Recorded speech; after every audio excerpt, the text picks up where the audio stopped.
नरेंद्र मोदी को कनाडा नहीं बुलाया गया, एक नैरेटिव फेक गढ़ा गया कि भारत का अपमान हो रहा है। ये नरेंद्र मोदी का अपमान नहीं था, ये भारत का अपमान था जो यहां रहने वाले कर रहे थे। नरेंद्र मोदी की खेत नहीं जोत लिए थे कनाडा ने।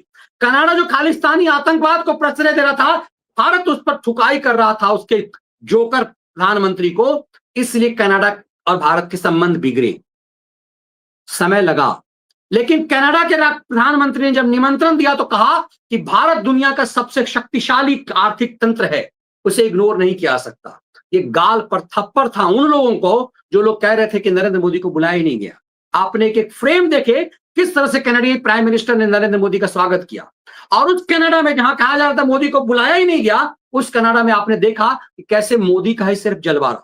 इटालियन प्राइम मिनिस्टर ने किस ढंग से मोदी का स्वागत किया और क्यों वहां मोदी नायक के रूप में थे। ये भारत के बढ़ते नायकत्व का प्रभाव है।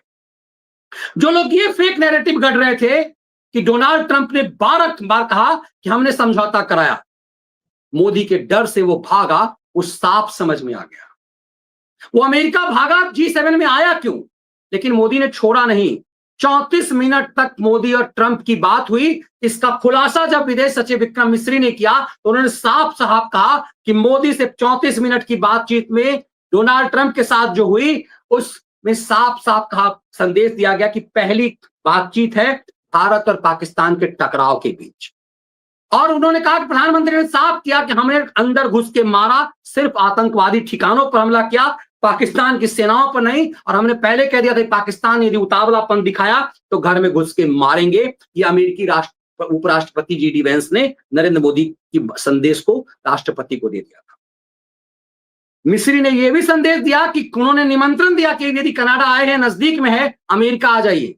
जो प्रधानमंत्री पाकिस्तान में अपनी फ्लाइट उतार सकते हैं, कनाडा से अमेरिका की ज्यादा दूरी नहीं थी, जा सकते थे 2-4 घंटे के लिए, लेकिन कहा नहीं, हमारे पास समय नहीं। ये भारत का जलवा वो दिखा रहे थे। दरअसल मोदी सही मंच का इस्तेमाल करते हैं, सही समय का इस्तेमाल करते हैं, बरबोलापन नहीं कि लोग प्रोवोक करे और मोदी उसका जवाब दे दे।